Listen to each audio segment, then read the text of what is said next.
Non, on va trop bien et on est hyper ravis d'être à Lille chez Corentine. Oui, chez moi. Alors, c'est vrai. Et je vous avoue que moi en plus je viens souvent ici, je viens carrément 2 fois par an. Depuis The Voice, on était venu faire un truc au Casino Barrière ici en showcase et puis après j'ai fait pas mal de dates de tournée et même avec Résiste et ça se passe toujours excellemment bien. Donc on est bien à Lille vraiment. Alors on va commencer par... Tu peux être fier. Ouais mais c'est ça en fait. On va revenir d'ailleurs sur tes racines du Nord, Corentine.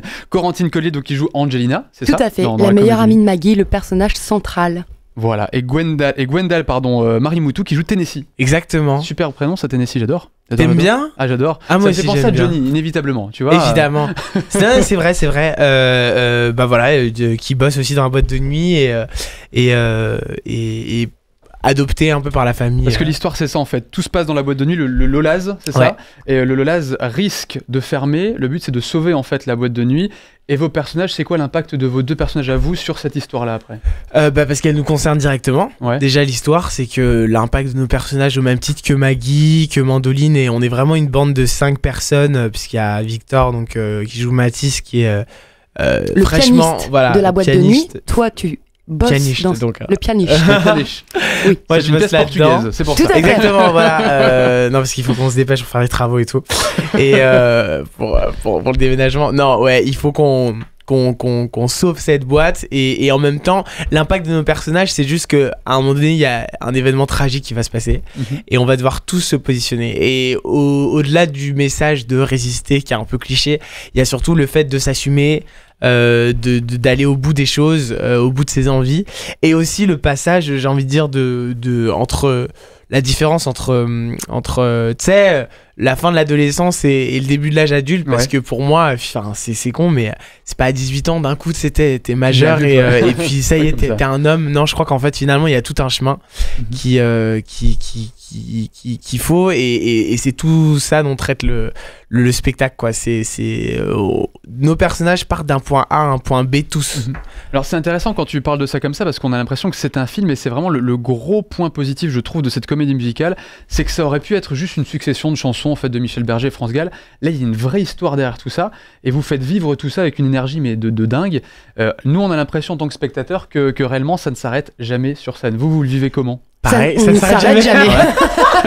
On ne s'arrête jamais. Mais c'est un spectacle qui est vraiment basé sur l'énergie. D'ailleurs, c'est un gros travail qu'on a fait aussi bien avec notre metteur en scène qu'avec France, qu'avec aussi Marion Motin, notre chorégraphe.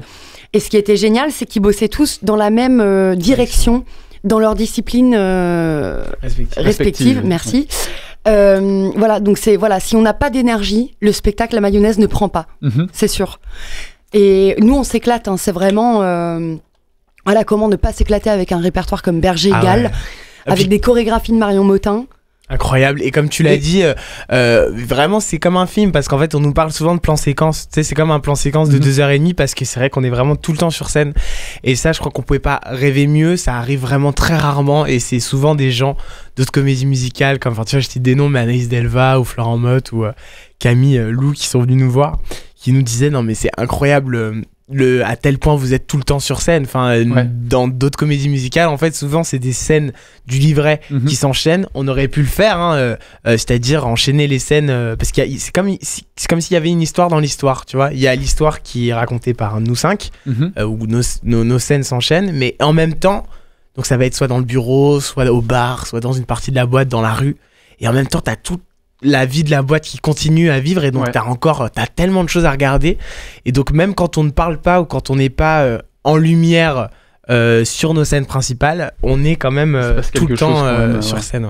Alors j'aime pas trop comparer parce que le but n'est pas là de comparer les comédies musicales, mais ça m'a fait inévitablement penser à un truc et je sais pas si c'est si vous allez apprécier, j'espère, mais ça m'a fait penser à West Side Story, ce côté très tout le temps boum, il y a un truc à regarder, tout le temps il y a une danse, tout le temps il y a un chant, tout le temps il y a un truc.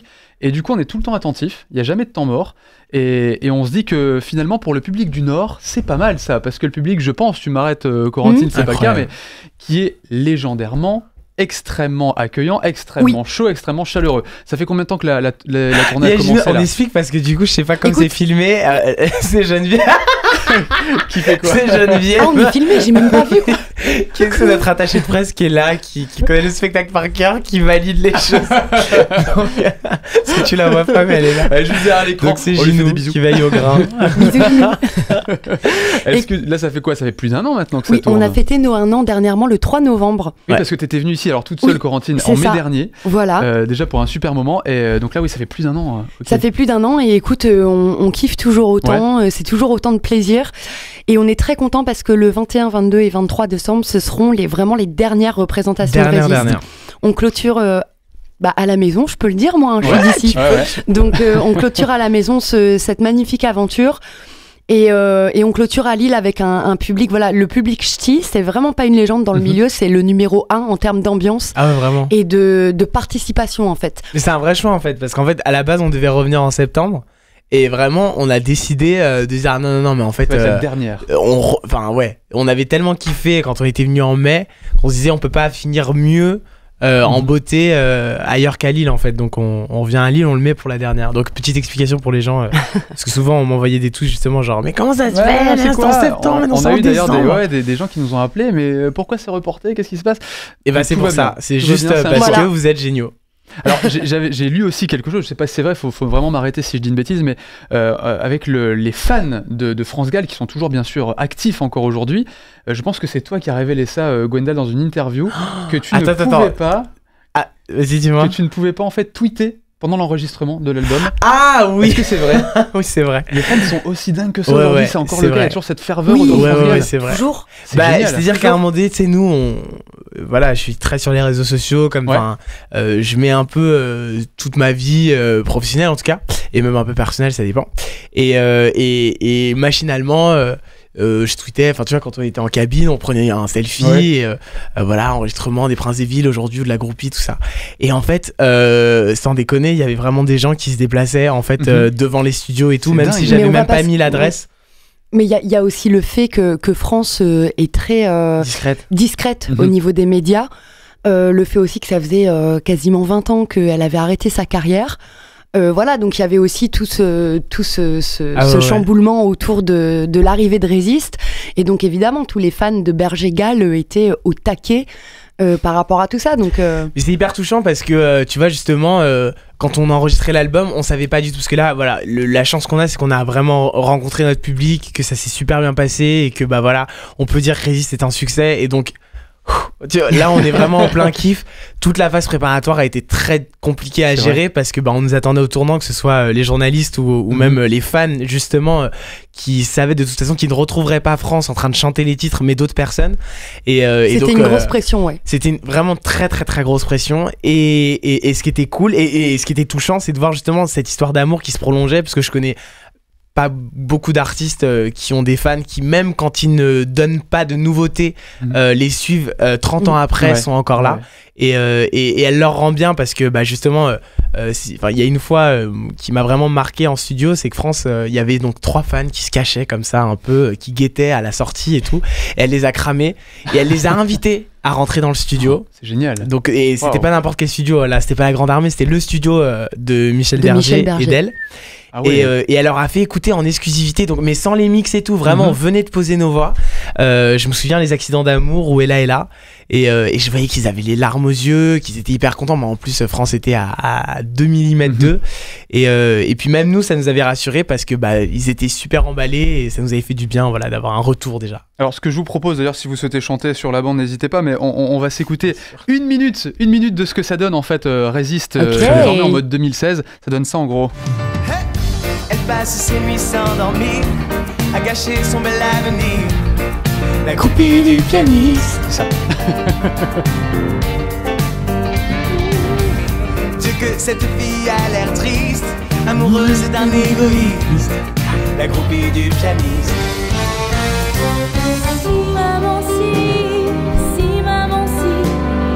Maman si tu voyais ma vie. Je pleure comme je ris, si maman si. Mais mon avenir reste gris. Et mon cœur résiste. Résiste. Du double résiste. On est sur un remix de Résiste là. Ce monde n'est pas le tien. Viens, passe-toi si et persiste. Résiste. Alors, ce qu'il faut dire, des musiciens en live aussi. Oui, ça c'est très important de le dire. Non mais des musiciens au top. Comment tu peux arriver avec un répertoire comme Berger-Gall et mettre des bandes son? Ouais, impossible. C'est techniquement pas possible. Je veux dire, quand t'aimes vraiment la musique et que tu chantes ce genre de répertoire, t'es obligé d'avoir des icônes live pour que ça sonne vraiment. Et je pense que c'est ça aussi qui arrive à embarquer le public. C'est que le fait d'avoir des musiciens live, il y a un aspect concert tout de suite qui embarque les gens, toute la rythmique est vachement mise en avant aussi, et c'est ça qui donne aussi aux gens l'envie de se lever, de danser avec nous et de chanter avec nous. C'est ça, parce que c'est pas une comédie musicale où on vous regarde juste, il y a un vrai échange. Vous participez. En fait. Non, oui d'ailleurs. À ce sujet. Si vous pensez que vous allez rester assis tout le spectacle, non. Il faut... Prenez vos baskets. N'hésitez pas à vous lever, on ne juge pas, c'est pas une battle, hein. Je veux dire, on n'a pas des buzzers. On distribue pas des notes, c'est un 3. Voilà. non, vraiment venez kiffer quoi avec nous parce que nous ça nous fait grave kiffer. Le principe en fait c'est que justement le spectacle se déroule dans une boîte de nuit, on reste tout le long dans cette boîte de nuit et le principe c'est vraiment de dire que le public fait partie de la boîte. D'accord. Voilà, ce sont eux aussi des clients de la boîte de nuit, donc on les embarque avec nous. Eh bien, vous rentrerez dans cette boîte de nuit les 21, 22 et 23 décembre prochains au Zénith de Lille. Il me semble si vous avez des baskets, également. Vous ne rentrez pas. Ah, c'est ça. Il y a un dress code obligatoire. Non, c'est pas vrai. Vu les costumes qu'on a sur scène. Il y a un DVD qui va sortir, je pense, avant les fêtes. Ouais, pour les fêtes, ouais. Ça, on est ravis. Et puis, il me semble qu'il y a une retransmission aussi sur France 3. Enfin, c'est juste dingue ce qui vous arrive. C'est assez incroyable. Et oui. Ouais, franchement, non, mais c'est fou. Parce que même là, on se rend pas compte parce qu'on n'a pas plus d'infos que ça. Mais oui, c'est fou. Mais déjà, juste cette captation est incroyable. Vraiment, l'ambiance qu'il y avait ce soir-là au Palais des Sports était très représentatif en fait de tout ce qu'on avait eu pendant toute cette année. Parce que tu sais, c'est toujours un peu stressant de se dire, ok, on capte le DVD, j'espère que ça va être comme tout ce qu'on a vécu. Et c'est vraiment incroyable. Bon, en tout cas, on vous le garantit, foncez, vous allez adorer. 21, 22, 23 décembre au Zénith de Lille pour aller voir Résiste. Un petit mot chacun votre tour pour séduire le public lillois. Pourquoi il faut venir voir Résiste? Gwendal. Parce que je suis très très mauvais vendeur parce que j'ai l'impression d'être une roumaine là. Tu sais, s'il vous plaît, venez voir le spectacle. Non mais parce que c'est juste un message d'amour et une grosse dose d'énergie vraiment. C'est tout ce qu'on nous demande sur scène. La direction, c'est juste envoyez-vous de l'amour et donnez énormément d'énergie. Et donc voilà, c'est un gros partage. Ça va être les dernières surtout. Donc on va être hyper ému, donc on compte sur vous surtout pour nous donner un peu pour nous faire passer la pilule plus agréablement. Non, moi j'ai juste envie de dire aux gens de venir pour la simple et bonne raison qu'ils vont forcément ressortir avec le sourire, c'est sûr. Qu'ils vont forcément chanter, danser avec nous parce que ce sont des titres super connu. Il y a aussi la danse qui apporte beaucoup de choses visuellement parlant. C'est du jamais vu, ça c'est sûr. Au niveau de la danse, vraiment, c'est du jamais vu. Et puis voilà, comme dit Gwen, on va clôturer cette belle aventure à Lille. Donc si vous n'avez pas encore vu Résiste, c'est vraiment l'occasion, votre dernière chance de pouvoir découvrir ce spectacle. Et puis il y a beaucoup de chance pour que France soit là pour venir saluer son public. Vrai. Alors là, c'est même une certitude. 21, bon, moi 22, je dis ça, je dis rien. Zénith de Lille. Merci Corentine Collier. Merci à vous. Merci Gwendal Marie-Moutou. Avec et on plaisir. vous retrouve sur scène donc à Lille, 21, 22, on le répète encore, et le 23 décembre au Zénith de Lille. Merci. Su.